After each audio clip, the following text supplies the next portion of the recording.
Assalamualaikum warahmatullahi wabarakatuh. Selamat pagi anak-anakku semuanya kelas 3.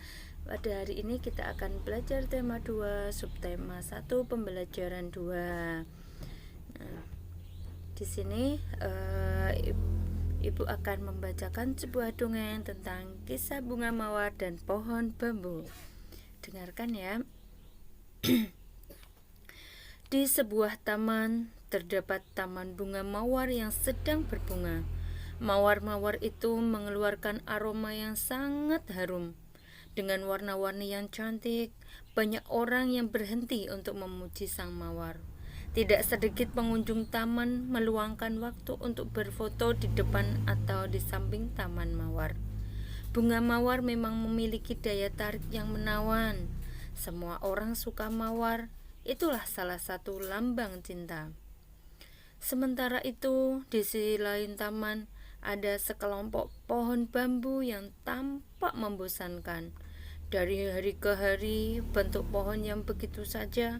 Tak ada bunga yang mekar atau aroma wangi yang disukai banyak orang.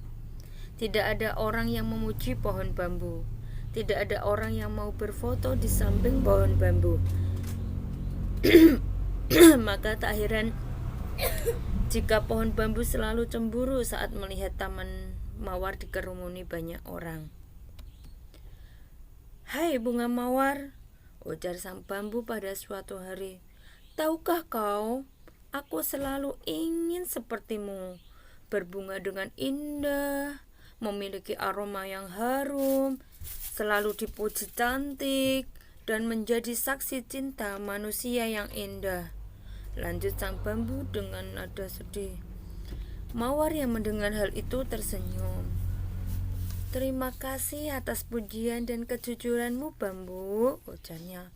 "Tapi tahukah kau, aku sebenarnya iri denganmu."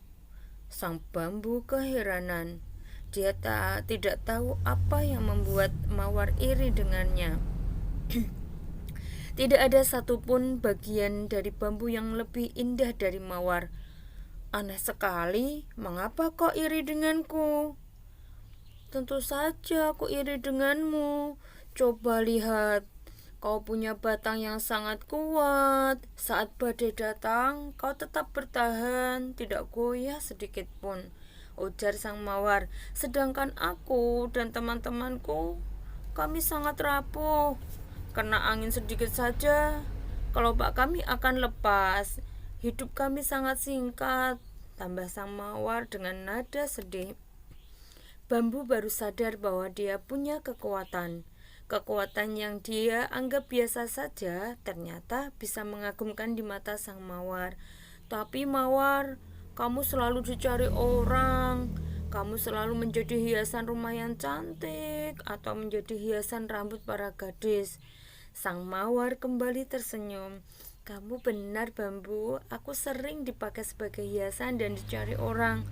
Tapi, tahukah kamu, aku akan layu beberapa hari kemudian. Tidak seperti kamu." Bambu kembali bingung. "Aku tidak mengerti." "Ah, bambu," ujar mawar sambil menggeleng. "Kamu tahu, manusia sering menggunakan dirimu sebagai alat untuk mengalirkan air. Kamu sangat berguna bagi tumbuhan yang lain. Dengan air yang mengalir pada tubuhmu, kau menghidupkan banyak tanaman," lanjut sang mawar. "Aku jadi heran dengan manfaat sebesar itu. Seharusnya kamu bahagia, bukan malah iri padaku." Bambu mengangguk. Dia baru sadar bahwa selama ini dia telah bermanfaat untuk tanaman lain. Walaupun pujian itu lebih sering ditunjukkan untuk mawar, sesungguhnya bambu juga memiliki manfaat yang tidak kalah dengan bunga cantik itu. Sejak percakapan dengan mawar, sang bambu tidak lagi merenungi nasibnya. Dia senang mengetahui kekuatan dan manfaat yang bisa diberikan untuk makhluk lain. Nah, setelah membaca dongeng di atas, kalian jawablah pertanyaan berikut ya. 1. Bagaimana pendapatmu tentang sifat sang bambu? 2. Bagaimana pendapatmu tentang sifat sang mawar? Sang mawar itu bagaimana? Dia seperti apa sifatnya itu ya. Terus yang ketiga, sifat manakah yang menurutmu baik? Terus yang keempat, mengapa orang tidak boleh memiliki rasa iri? Yang kelima, apa pesan yang dapat kamu sampaikan agar tidak iri kepada orang lain? Nah, ini bisa kamu jawab di buku paket ya. Di buku paket nanti ada, silahkan kalian jawab dan kalian berlatih untuk membaca lagi. Terus dari kisah bunga mawar tadi dan pohon bambu kita bisa mengambil pelajaran untuk selalu bersyukur terhadap karunia Allah yang telah diberikan kepada kita. Rasa syukur terhadap karunia Tuhan juga bisa kita lakukan dengan makhluk lain. Contohnya terhadap tumbuhan. Tulislah contoh sikap peduli dan kasih sayang terhadap tumbuhan yang bisa kamu lakukan. Nah, di sekitar kita kan banyak tanaman ya. Nah, bagaimana rasa syukur kita terhadap tumbuhan itu? Contohnya, kalau kita di rumah juga mempunyai tanaman banyak, yang bisa kita lakukan. Contohnya yaitu menyemprot hama pada tanaman. Itu menunjukkan bahwa kita itu mempunyai rasa peduli dan kasih sayang terhadap tumbuhan ya, itu ya, menyemprot hama pada tanaman. Terus yang kedua apa, ketiga apa, keempat apa, silahkan kamu isi ya, diisi. Coba apa itu ya, sikap yang menunjukkan sikap peduli terhadap tumbuhan. Terus dari contoh sikap peduli dan kasih sayang terhadap tumbuhan yang sudah kalian tulis, pilihlah satu, kemudian tulislah dalam bentuk cerita singkat. Contohnya seperti ini. Rasti sayang terhadap tumbuhan. Di rumah ia memiliki banyak sekali tanaman hias. Ada anggrek, mawar, melati, dan bougainville. Salah satu cara Rasti merawat tumbuhannya dengan cara menyemprotkan obat hama pada tanaman. Tujuannya agar tanaman Rasti tumbuh subur. Nah, silahkan kalian membuat sebuah cerita berdasarkan sikap yang sudah kalian tulis tadi. Satu, diambil satu, kemudian buat cerita pendek atau cerita singkat seperti ini. Itu ya. Tulis di buku tugas kalian, kemudian dikirim di kelas room. Terus bacalah buku paket halaman 15. Nah, bisakah kamu mempraktikkan gerak meliukkan badan? Gerak meliukkan badan berguna untuk melenturkan tubuh supaya otot tidak kaku.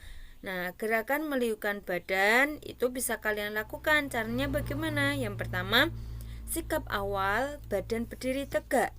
Yang kedua, silangkan kedua tangan di depan dada. 3. Putar badan ke kanan 2 hitungan. Putar badan ke kiri 2 putaran. Lakukan gerakan di atas sebanyak 4 kali dan tidak perlu dikirim video. Kalian bisa melihatnya di buku paket ya, pembelajaran 2, tema 2, subtema 1. Demikianlah anak-anak tugas hari ini. Silahkan kalian pelajari lagi. Jangan lupa tugasnya yang perlu dikirim di classroom adalah tadi ya, PKN yang bercerita tentang merawat tumbuhan. Salah satu sikap menunjukkan peduli terhadap tumbuhan. Selamat belajar. Wassalamualaikum warahmatullahi wabarakatuh.